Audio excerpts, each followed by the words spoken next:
सांगता या सोहळ्यातील आजच्या चौथ्या पाचव्या दिवसाला शेवटी सुरुवात झालेली आहे आणि सतत सातत्यानं श्री संत एकनाथ महाराजांच्या कृपाशीर्वादाने त्यांच्या कृपांकिताने संपूर्ण आज सोहळ्यातील आपण पाचव्या दिवसाच्या सत्रामध्ये आलेले आहोत। श्री गणेशाय नमः, श्री सरस्वती नमः, श्री अभूताय नमः। गणेशा मातो भक्त पावन होता, काटविली जा समस्त देवता। बालपणी तुझ्या शक्तीची परतता मातो कृपेने झाली। अहो अशा प्रकारे म्हणजे आता 13व्या अध्यायामध्ये तुम्ही आम्ही सर्वांनी काल कथा ऐकली। श्री संत एकनाथ महाराजांना दिनासा आणि पोदासा गुरुना किराणा दुकान टाकून दिलं, पण किराणा दुकान टाकताना टाकलं गुरु हा ध्यानमग्न होते। रात्रंदिवस पांडुरंग ध्यानी पांडुरंग मनी जागृते स्वप्ने पांडुरंग। भगवंताला गुरुची एक अवस्था झाली, ही अवस्था नव्हे, परमार्थामध्ये अवस्था फार महत्वाची आहे। ही अवस्था महत्वाची नाही, तुम्ही आम्ही नेहमी सांगतो। अवस्था म्हणजे काय की मी कोण आहो, माझी मजवर झाली अनावरी वाचा आणि छंद या नामाचा घेतला। तसं मी आणि माझी आठवण विसरला दयाची अंतकरणा। पार्था संन्यासी जाण निरंतर, मी कोण आहो ते विसरून गेला। फक्त मी भक्त आहो, मी फक्त दास आहो आणि मी फक्त सेवक आहो, ज्याची अशी भावना झालेला देवदूर नाही। देवदूर आहे का नाही? देव अति जवळ आहे, देव जवळ दूर नाही, अति जवळ आहे। फक्त आपण जागा विसरलो, तुझं आहे तुझं कशी, तरी तो जागा भुलला असेल। प्रपंचामध्ये व्यवस्था असल्याशिवाय प्रपंच चालत नाही, पण परमार्थामध्ये अवस्था महत्वाची आहे, व्यवस्था नाही। आता आपण कथा करायचं, ते फॅन लाईट साऊंड व्यवस्था आहे, अवस्था नाही। अवस्था झाल्या माणसाची निर्माण झाल्यानंतर देव जवळ येत असते। आताही पाहणे गुरु महाराज सांगायचे,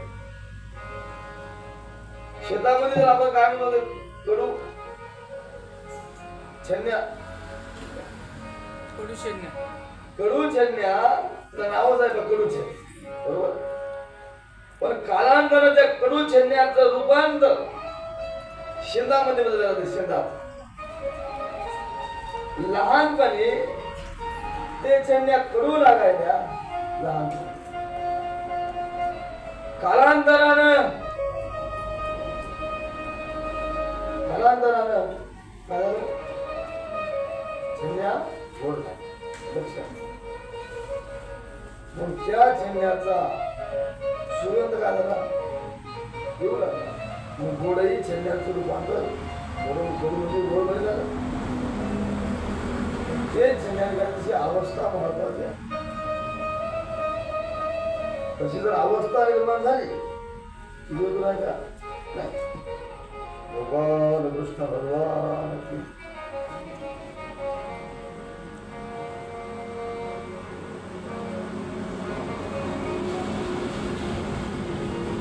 अवस्था। गुरुची काय झाली, जी अवस्था झाली ना, दुकानामध्ये भरलेला माल कोणी जरी आलं तर नाही म्हणलेच नाही। प्रत्येकाने यायचं म्हणजे सामान मागायचं, पहिली उधारी म्हणजे पहिली आणि आता डबल देऊन टाक. म्हणजे उदारी वाढत गेली, दुकानला धंदा बसत गेला. शेवटला दुकान बसलं पण उदारी कोण दिली नाही. तर तुकोबाराने मिरच्याचं दुकान टाकलं, गुळाचं दुकान टाकलं, पण सर्वांनी गुळही नेला, मिरच्याला पण पैसे कोण दिले म्हणजे का. म्हणून तसंच म्हणजे शेवटला कालच्या ध्यान ऐकलं. असं करता करता गुरु महाराजांनी कारभार सोबत कारभार दुकानाचा पण पडला. येतं समाजामध्ये नफ्यामध्ये सर्व झालं होतं, पण घाट्यातून होते का. तुम्ही आम्ही नफ्यामध्ये राहतो पण घाट्यामध्ये राहत नाही. घाटा कोणाला सहन होत नाही, नफा सगळा होत असते. त्या अनुषंगाने कालचा ऐकला आणि गुरु साधारण महात्मा होते. आपण 6व्या अध्यायामध्ये ऐकला, आता आपण आहो 13व्या अध्याय. पण 6व्या अध्यायामध्ये गुरुचा जे जन्म झाला की गुरुच्या आरेगावच्या लोकांनी तो ठराव घेतला होता असा की आपल्याला एकनाथी ग्रंथ बोलून घ्यायचा आहे. आणि एकनाथी ग्रंथ बोलून घेऊन पोस्टमन बाहेर घेऊन हिपी आला आणि घरामध्ये मथुरा आईच्या मध्ये पोरं दुखू लागलं. आणि तितक्याच वेळात गुरुचा जन्म झाला. ग्रंथ कवीचं म्हणणं असं आहे की जो शांती ब्रह्म एकनाथ महाराज पैठण निवासी त्याचाच अवतार म्हणजे आपल्या गुरुचा अवतार आहे. आणि यात काही अवघड काही नाही. जसं आपण काल सांगितलं, परवा सांगितलं, गुरुचं कुळही पवित्र आहे, पावन आहे, परमार्थिक आहे. कितीतरी पिढ्यापासून परमार्थ चालत आलेला आहे आणि त्या पिढ्यामध्ये भक्त जन्मत असते. आपण केलेला परमार्थ आपल्याला जर चांगले माणूस जन्माला आले, सात्विक झाले, भक्त झाले, भगवंताची उपासना, आपण समजा की आपला परमार्थ फळाला आणतात. कारण आपण जे करतो की याचं कारण असं की आपले संस्कार त्या मुलावर फार महत्वाचे. असं गुरुच्या घरामध्ये तेच होतं ना. सकाळी उठणे, स्नान संध्या करणे, बरं पाणी तेव्हा थंड होतं, थंड्या पाण्यात स्नान करणे, तुळशीला पाणी टाकणे, नाम जप करणे, सायंकाळची संध्या करणे, रोज नित्यनेमाने हरिपाठ घेणे, ग्रंथाचं अध्ययन करणे, ग्रंथ वाचणे आणि उरलेल्या वेळात भगवंताचं नाम स्मरण करणे. असं करता करता भगवंताला काळ पुष्कळ गेला आणि त्या काळामध्ये सर्वांनी ठरवलं की आता गुरुचं लग्न करायचं. गुरुची इच्छा मुळीच लग्न करण्याची नव्हती. लग्न करण्याची मुळीच इच्छा गुरुनं आईलाही सांगितलं, मावशीलाही सांगितलं, माझी इच्छा नाही लग्न करायची, मग तुम्ही आग्रह करू नका. पण तरी सुद्धा सर्वांच्या आग्रस्त गुरुचं लग्न करून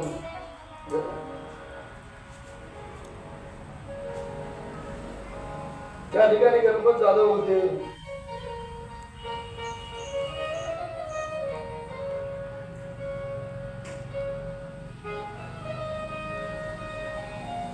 म्हणजे गणपतराव किवले आणि गणपतराव जाधव यांना घरी बोलवलं गुरुच्या आईनं. आणि गुरुच्या आईनं घरी बोलून सांगितलं म्हणजे वा आमच्या एकनाथाचं लग्न करायचं, चांगली मुलीचा शोध लावा, मुलगी पहा. आणि तो मग गुणाची गुरुनं काय केलं की बा म्हणजे मुलगाही सात्विक आहे, आपल्या गुरुचा मुलगा आहे म्हणजे आपला भाऊ झाला, चांगलं होण्यासाठी या सर्व लोकांनी म्हणजे आता हिंगणीची मुलगी पाहिजे. आणि हिंगणीची मुलगी म्हणजे आपली गुरु आहे, तिचं नाव आपलं लक्ष्मी आहे का. आता लग्न झालं, गुरुची इच्छा नव्हती, संसारी नाही रमलाच मन आणि दुःखी समाजाची हृदयात गेली. मुक्ताई माता जशी मावशी आणि नातास पाहुणे आनंदी हृदय मनती करी लग्न आता एक नाता नमस्कार माझा. पुढच्या तुम्ही सांगितलं संसारी नाही रमलाच जीव आणि दुखी समाजाची हृदयात कीव. सन्मार्गी लावी लोका समजता आणि नमस्कार माझा प्रभू येथे नाता. संसारामध्ये मुळात इच्छा नव्हती, पण सगळ्याच्या जागर असतो. काय करावं पण गुरुने सांगितलं, हो मला या पाशांनी पाडू नका, मला संसारात घुसू नका, माझी इच्छा नाही. मग मावशीला आधार झाली, मावशी आधार बिमार पडली, कारण दोघीच बहिणी, घरात कोणी दुसरं नाही. आता गुरु लगत करताना होईल कसं, मग मध्ये आता काही दुःख वाटू लागलं आणि आजारी पडल्यानंतर अतिशय आजार वाढत गेले. गुरु मावशीपाशी बसले. मावशी म्हणजे चिंता करू नका, तुम्ही बऱ्या होसाल. तर खंडाने मावशीला सांगितलं, भोजनात मी बरी होईल अथवा न होईल, पण माझी इच्छा आहे माझी की तुझं लग्न व्हावा, आम्ही डोळ्यासमोरचं लग्न व्हावं. आता मावशीचा विमान असल्यामुळे बोलावले, मावशीची इच्छा गुरु म्हणजे ठीक आहे मी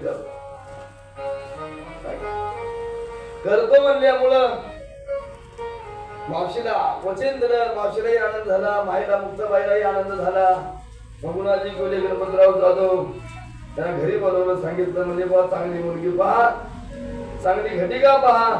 त्यानंतर म्हणजे हिंगणीची मुलगी म्हणजे आपली गुरुबाई लक्ष्मीबाई यांना वधू म्हणून पसंत केलं. लग्न भरलं, शुभ घटिका पाहिली आणि लग्न झाल्यानंतर गुरुची इच्छा नसल्यामुळे गुरुला काहीतरी ताप वाटले. सगळ्या अंगाला दहावू लागला, शरीर तप्त झालं. गुरु झोपून आहे. तर मुक्ताबाईला स्मरण झालं की आपल्या घरावर फार मोठ्या संतांची कृपा आहे.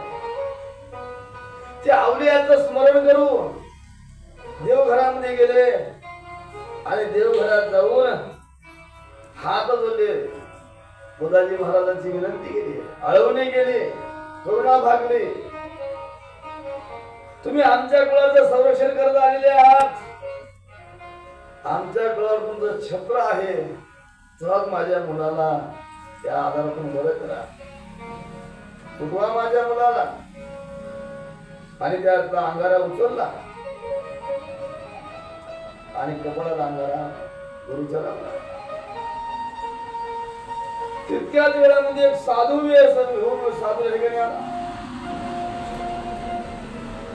आता साधू आल्यानंतर आपल्या गुरुचा नेम असा होता, नदीचं मूळ आणि साधूचं कुळ विचारू नये.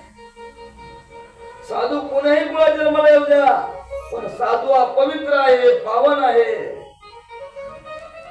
नाही का? पण साधूचं कुळ विचारत नसतं. पाहून आहे नदीचं मूळ आणि साधूचं कुळ आहे. लक्षात, कारण तुम्ही आम्ही सर्व साधूचे लेकर आहोत. आणि साधू आल्यामुळे कोणीही विचारलं नाही. साधू घरात गेले, गुरुला अंगारा लावला, पिण्यासाठी पाणी दिलं आणि निघून. तितक्या वेळामध्ये काही वेळात गुरु होशवर आले. सर्व लग्नासाठी पाहुणे जमले, माणसं झाले, लग्नासाठी सगळे लोक आले, हजर झाले. आणि चैत्र महिना असल्यामुळे उन्हाळ्याच्या दिवसामध्ये शुभ घटिकेवर अंतर्पण धरला आणि शुभ त्या ठिकाणी मंगलाष्टक म्हणले. अहो त्याही काळात गुरुचं कुटुंब लहान होतं, पण गुरुच्या घराण्यावर जे कृपा संतांची होती, जे लोक गुरुबंधू म्हणून आमच्या गुरुचा मुलगा म्हणजे प्रेम करणारी मंडळी होती, ती गुरुच्या समजत आहे. आणि गुरुचे जे ताकपोडे होते, मुंबईकडचे मामे, ते सुद्धा त्या ठिकाणी हजर झाले. औषधीला कोणात फरक पडला नाही, पण साधूच्या नुसत्या अंगाऱ्यानं फरक पडला. आणि त्या ठिकाणी गुरु उठले. मुक्ताबाईने पाहिलं म्हणजे उठले कसे काय, तेव्हा काही जणांना सांगितलं की कोणी साधू आला होता, साधूने अंगार लावला आणि पाणी दिलं, दिल्याबरोबर एकदा गुरु उभा राहिला. तेव्हा मुक्ताईच्या वेळेमध्ये पाणी आलं, हात जोडल्याने सांगितले, मला माझ्या सासऱ्यानं सांगितलं होतं की अजिबात चिंता करू नका, कारण या तुझ्या मुलावर कृपा आवल्याची होणार आहे. तुझ्या मुलावर लक्षात आहे की आवल्या आमचा गुरु आहे. म्हणजे मुक्त्या आईचा सासरा म्हणजे फकीरावजीचे वडील म्हणजे कान्होबा महाराज. काय का मला सांगलं होतं चिंता करू नका, की तुमच्या मुलावर सुद्धा आमच्या गुरुची कृपा दृष्टी राहील. आणि त्या न्यायाप्रमाणे आज ते खरं झालं. कारण दिन दबलेला किंमत आहे का? तुम्ही आता आहे का दिन दुबळेला किंमत नाही, पण संत महात्म्यापाशी काय नाही. लहान हो कोई मोठा हो, या रे लहान थोर याती भरते नाही. गरीब हो श्रीमंत हो, अज्ञानी हो ज्ञानी हो, खळ हो दुष्ट हो, साधूचं काम काय असते? तुका म्हणे खळ करू समयी निर्मळ, खळही लोकांचा उद्धार करण्याचं सामर्थ्य हे साधू म्हणजे असतं. बुधाजी बाबाच्या कृपेमुळे आपले गुरु उठून उभे राहिले, पण मुक्त आई रडू लागली की खरोखर आमच्या सासऱ्याचा माझ्या पतीचा परमार्थ वाया गेला नाही, तो परमार्थात फळाला. रोज वनस्पतीचं औषध चालू आहे, पण काही फरक पडला नाही. पण एका साधूला अंगारा लावा आणि पाण्याने आमचा एका उठून उभा राहा, हे सोपं आहे का? म्हणजे आमचेच आवडी आहेत असं सांगितलं. आणि पहा कुठे गेले साधू? सर्वांनी साधूचा शोध घेतला, ते खोटं दिसते. सगळे वापस आले, पण दिसणं झाले. तो गुरुनं सांगितलं त्याला पाहू नका, दिसणारे नव्हतंच. काय का?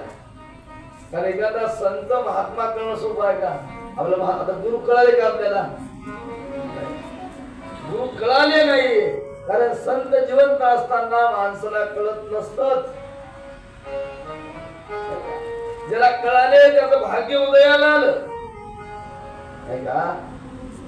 मग संत कळण्यासाठी याच्यावर आपल्याला कृपाच लागते. बरं गेली नाही संत करण्यासाठी कृपाच, संतांची सेवा करण्यासाठी कृपाच लागते. कारण सर्वच काही आहे, पण सेवा घडत नाही. घडते का? नाही घडत. कशाचीच कमी नाही, पण सेवा घडते का? नाही घडत. तुम्ही आम्ही सर्व माणसं, आपल्या सर्वांना माहिती आपण एक दिवस जाणार. आपल्याविषयी अनुप संपत्ती आहे, पण सोडून सुद्धा दान करण्याची इच्छा आहे का आपली? आपल्यासमोर आपले कितीतरी गेले जातील, आपण जाणार आहोत, पण दान करण्याची रुची नाही का? की आपल्याला लोभ आहे. म्हणून संत कळलं आणण्यासाठी सुद्धा भाग्य लागते, संतांची सेवेसाठी सुद्धा भाग्य लागते. एक परत सांगितलं, देवाची सेवा अंतर्मन चालल, देव सारावा परते आणि संत पूजावा. आता तुम्ही संतांची पूजा आधी करा, कारण देवाचे लेकरं म्हणजे संत असतात. एक परत देवाला जर कोणी विटंबना केली, देवाला खूप येणार नाही, पण संतांची विटंबना केली देवाला राग आल्याशिवाय. आणि परमार्थ असा आहे, हे परमार्थ स्थिर पाण्यासारखं आहे. सारखा आज नाही केलं उद्या कमी असं आहे का? नाही, सारखं हे करावं लागतं, म्हणावं लागत असते. तिथे म्हणून नाही इतका परमार्थ करायचे जेपर्यंत आपण त्या परमार्थाने मुरत नाही, तेपर्यंत परमार्थ करायचे. मुरणं म्हणजे काय? आंबट जरी असला, पण ते त्या आंब्याचं लोणचं घातल्यानं ते आंबा मुरल्या जाते. आंबट आंब्याचं रूपांतर गोड मध्ये बदलल्या जाते. आणि माणूस त्या आंब्याला जाऊन काय करते? थोडा जो चुरमुर सुद्धा खाते का? ते आंबा गोड लागाय. आपण लोणचं राहायचं खातो की नाही? तसं राहायचं मुरलं, तसाच माणूस परमार्थाने मुरणं फार गरजेचं आहे. मी काल येऊन लागलो, ज्ञान महत्वाचं नाही, कारण ज्ञान विद्वत्ता नाही. विद्वत्ता महत्वाची नाही असं नाही, विद्वत्ता महत्वाची आहे, पण विद्वत्ता म्हणजे निंदा महत्वाची. नम्र झाला होता त्याने कोंडिले आनंद. कारण नम्र माणसाला देव सुद्धा लीन होत असते. लक्षात तुम्ही आम्ही भक्ती विजय ग्रंथ ऐकत असतो, संत ग्रंथ ऐकतो. प्रत्येक देवाचं कार्य काम भगवंताने केलं. साधावया भक्ती काज नाही लाज धरीत किंवा आईशी आशी शरण जावे शक्ती जीवी ना बनते. मग का काम केलं? याचं काम करण्याचं कारण असं आहे की याच्यावर निंदा नम्रता दया आणि मऊ अंतकरण केली भक्ती. साधूला पाहू नका, साधू मिळणार नाही. तो बुधाजी मावली बुधाजी महाराज आहे आणि आले आणि निघून गेले. आणि त्यानंतर म्हणजे आता गुरु उठून बसले, मंगलाष्टकी झाले, ताप कमी झाला आणि गुरुच्या त्या ठिकाणी आता पहिल्या वर्षी त्या ठिकाणी गेले. आता दिवसाचा काय उशीर आहे का? एक दिवस राहतो, दिवस संपले आणि आधी आम्ही गुरुचं लग्न झालं आणि शेवटला सांगितलं ग्रंथाच्या कवीनं, तुम्हाला संसार जरी गुरुचं लग्न जरी झालं आपलं गुरुसमान प्रपंचात नव्हतं. कारण हे गुरु हे विदेही महात्मा होते. गुरु हे विदेही महात्मा होते. तर तुकोबा म्हणले आम्ही कोण आहोत? पुसणे ती पुसा देवा लागेल. आम्ही तुकोबा तसं गुरुला मंबाजी भावानं तुकोबाला मारलो, ईळभर काठीने मारलं, पण तरी सुद्धा मंबाजी भावाला आणण्यासाठी रात्री कीर्तनात तुकोबा गेले. मंबाजी बाबा चला तुम्ही ना आता कीर्तनामध्ये मन लागलं हो, कीर्तनामध्ये मजा झाली. तर मंबाजी भावाने हा विचार केला, ज्या व्यक्तीला मी दिवसा मारलं, काठीनं बजाडलं, काठी फुरोस्तोवर ते व्यक्ती मला कीर्तनाला बोलवण्यासाठी आला. अहो खळखळ झाला तुकोबाराचे पाय झाले. तुकोबारा तुम्ही कोण आहात? तुम्ही हा तरी कोण? तुकोबाराने सांगितलं मला काय पुसता? पुसण्याची पुसा देवा लागेल. मी कोण आहो मला विचारू नका, देवाला विचारा. गुरुला सुद्धा एका व्यक्तीला बुड फेकून मारला. अरे काय म्हणजे रिकामी धंदे करत बसलाय? काहीतरी शेतात काम कर. काय कर? काहीतरी शेतात काम कर ना. हे आज्ञानी लोक म्हणजे भक्ती मार्गात लावायला त्याला काहीतरी काम सांग. गुरुला बुड फेकून मारला. पण गुरुनं सुद्धा लक्षात घ्या, त्याचा मानही जाणला नाही ना आत्मालाही म्हणजे. दुसऱ्या दिवशी व्यक्ती बिमार पडत गुरु घरी गेले आणि गुरुच्या पाने दिल्यानं ते व्यक्ती उठून उभा राहिला. लक्षात मान अपमान मानला का? कारण संतापाशी दया फार आहे. हा मग त्याला संत म्हणत, कोणालाही संत म्हणत नाही. तुम्ही आम्ही आता कोणालाही संत म्हणत, आपलं सोडून द्या. आम्ही कालही सांगलं, बाह्य स्वरूपावरून संत ठरवल्या जात नाही. संतांचा अंतरंग फार महत्वाचा आहे. बाह्य स्वरूपावर किती माळी घातल्या, किती दाढी लांब आहे, याच्यावर काही संत ओळखल्या जात नाही. ते गंध लावणे, माळी घालणे, दाढी राखणे हे बाह्य स्वरूपाचे लक्षण आहे ना. या लक्षण हे घालात लागणार आंतरिक निर्मळ वाचेचा रसाळ आणि त्याच्या गळा माळ असतो. माळ घालाच लागते अनिवार्य, गंध लावाच लागते अनिवार्य. पण घालून समजते का? सोंगापूर आहे का? हे गंध म्हणजे निशाण आहे. हे गंध म्हणजे की आम्ही त्या देवाशी संलग्न आहोत, त्या देवाशी आम्ही नम्र आहोत हे सांगण्यासाठी काय केलं आहे आपलं बोर्ड आहे. पण गंधही लावणं अनिवार्य आहे. पण गुळ जरी फेकून मारला असं तरी गुरु म्हणजे दया होते. आणि प्रत्येक ठिकाणी ते काय म्हणायचे, देव जाणायची माणसं आहे का? आणि गुरुच्या म्हणजे गुरुच्या पत्नीचं नाव होतं गणपत टेकाळी, म्हणजे गुरुमाईच्या वडिलांचं नाव नाही का. आणि त्यानंतर म्हणजे प्रपंच चालू होता. आणि सकाळी गुरुचा जे नीतीनेम सकाळी लवकर सकाळी पहाटे 4 वाजता उठणे, थंड्या पाण्यानं स्नान करणे आणि थंड्या पाण्यानं स्नान करून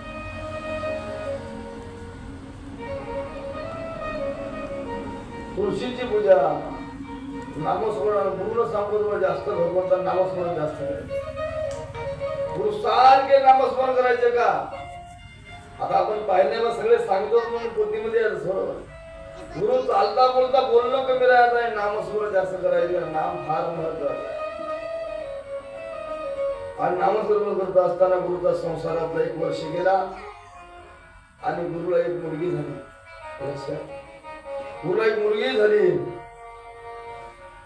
आणि त्यानंतर काळ पुढे लोटत गेला आणि गुरुला दोन मुलंही झाली.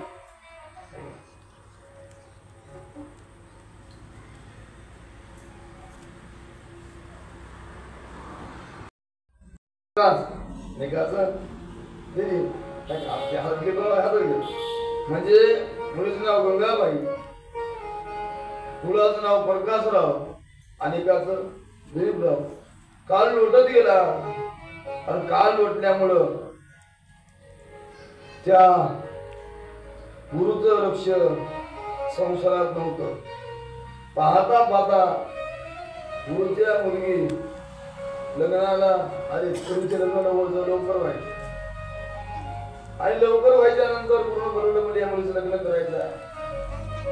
तेव्हा गुरुचे अति जवळचे माणसं म्हणजे मोतीराम मेमकर होते आणि मोतीराम मेमकर म्हणजे आपल्या फकीरावजीचे फकीराव महाराजांचे शिष्य. मोतीराम मेमकर आले, सर्व पाहुणे आणले आणि त्या मुलीसाठी नवरदेव शोधला. नंतर गुरु मग संसारामध्ये मन लागण्यामुळं ते जंगलामध्ये आणि जंगलात जाऊन वनात घुमटामध्ये बसलं. घुमटामध्ये बसलं, कोणालाही माहित नव्हतं. मुक्ताबाई विचारलं, आमचा एकनाथ गेला. एकनाथ गेला. आता मावशीला वारली होती की मावशी वारली, मावशीचे उत्तर कार्य केली. एकनाथ गेला. सर्व लोक पाहू लागले. त्यानंतर गुरुजी शिजे मोतीरामजी शंकर होते, काशीबाईंकर होते, मुरलीकर होते. ते सुद्धा गुरुच्या शोधामध्ये लागतो आज म्हणजे पाहू लागले. अनेक लोकांनी या गुरुचा शोध घेतला पण गुरु कुठंच मिळाले नाही. सारखं असं पुढे गेला असं पुढे गेला असं पण 45 दिवस उभे ठेले एके पायी देहदंड जीवनाचा घडून आले गेलो लोका. 45 दिवसानंतर त्यानंतर म्हणजे आता काशीबाईंकर आणि मोतीराम मेमकर यांना दिसले. ते आणण्यासाठी गेले. चला गुरु. तेव्हा गुरुने सांगितलं म्हणजे आज एकादश आहे, तो आता होऊ द्या, शिवरात्र होऊ द्या, त्यानंतर मी येतो. माझ्या संसारात मुळीच इच्छा नाही, मला यायचं नाही. पण सगळ्यांनी असं कर आपली मोतीराम मेमकरांनी सांगितलं आमचं शेत मला येत होतं, मला म्हणजे मला भिडू नाही, त्याचं शेत होतं मोतीराम मेमकरांचं. आम्ही शेतामध्ये चला. मग सांगण्यावरून शिवरात्र झाली, एकादश झाली, द्वादश झाली आणि गुरु मोतीरामजी अंकर यांच्या शेतामध्ये आले. पहिल्या वेळी चातुर्मास सुरू झाला. चातुर्मासामध्ये सुरुवातीला काशीखंड ग्रंथ लावला आणि ग्रंथाचा दररोज वाचन होऊ लागलं. तेव्हा पोथी वाचत म्हणजे आपले स्वर्गीय वाचे ठाकरे गुरुजी पोथी वाचायचे आणि मोतीराम अंकर पोथी सांगायचे. याच्याही पहिलं म्हणलं की आता आपण गुरुच्या घुमटामध्ये 45 दिवस तप केलं, ते गुरुजी तपभूमी झाले. कारण सारखं भगवत तप केलं म्हणजे भगवंत साध्य करून घेतला. म्हणून बाबा त्या भूमीत आपण कोणती जरी साधना केली ना ते साधना फळाला येणार आहे. आता आपली महादेवाची मूर्ती बसवता राहील पण पुढच्या वर्षी आपल्याला मूर्ती बसवाय म्हणजे ते लिंग महादेवाचं बसणार आहे. कारण जर साक्षात गुरु एका जागी 45 दिवस आहे, 1.5 महिना थांबते म्हणजे ते शोधायचं सोपं आहे का? पण संताला अशक्य काहीच नाही. काय अशक्य आहे त्याला काहीच नाही. कारण ते पुढे जरी गेली या मनात काय सगळे भगवंताची साधना आहे, त्या विरुद्ध काही नरके काही मानिक माईक आणि पंचेचाळीस दिवस तप्तभूमी असल्यामुळं आपल्याला सुद्धा वर्षामध्ये काही अन्नदान घडलं पाहिजे. महिन्याला त्या जागेची दर्शन झालं पाहिजे. आता आपण महाशिवरात्र सुरू केलं, पण तुम्ही काय केलं, महाराज असते तर आम्ही येत नाही. आपण काय सगळे जागी पूर्ण राहतो माणसं. आता परपंचातला धंदा आपण सोडतो का? परपंचातला धंदा सोडतो का? सोडत नाही, चालू ठेवतो आपण आपला.